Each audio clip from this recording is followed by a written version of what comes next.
Bring in Gary Zelinski. Gary is a retired NBA official and ASO board member.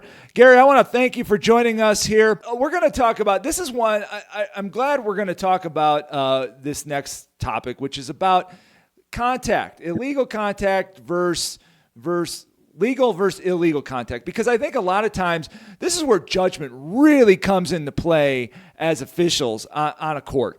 Because sometimes we can let things go, but sometimes if we don't let things go, it can escalate and blah, blah, blah, blah, blah. I just thought this was a great topic, and I'm looking forward to hearing what you might have to say on a lot of these plays. So we'll just jump into it if you're ready to go. Sure. Before we start, yeah. So real quick, I want to get definitely to the place, but I started when I was 11 years old refereeing, and I was taught, look, refereeing is all about recall. So when you see a play, whatever you called or didn't call, get to the rule book, look at the citation, and see if you're correct. And if you were correct, your recall on that play, that's the way you're going to call it. If you're incorrect, your recall on that play, you're going to call it this way because this is the correct way. So kind of going back what you say, you just try to get it right. So when we watch these plays, and it's kind of like last night. I was assigned an NBA game last night, and they had a backcourt violation right before halftime, and they didn't call it. So I went to the rule book. I knew it was a backcourt, but I went to the rule book. I looked at the citation. I went to the video rule book that the NBA has, and I pulled up the exact same play, and I sent that play off.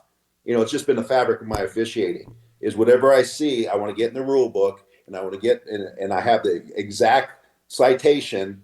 And going forward, every time I see it, I knew it was a backcourt, but again, you want to have definite, positive that you're correct. So when we do have this play, I'll read out the citations because, again, I never did high school. I never did college.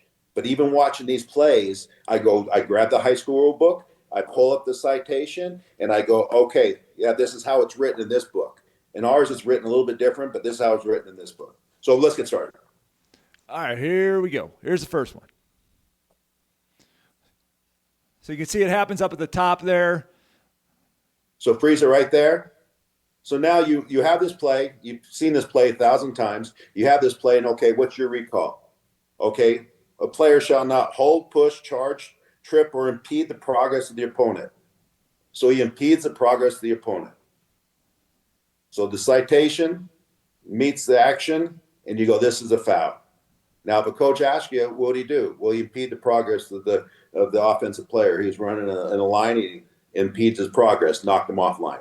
In the NBA, we have reroute, dislodge, impede, and so forth. High school book goes a lot on impede. But again, that's a reroute in our book, but it's kind of the same thing. It impedes his progress going to a straight line. So again, when you have the play, you recall it.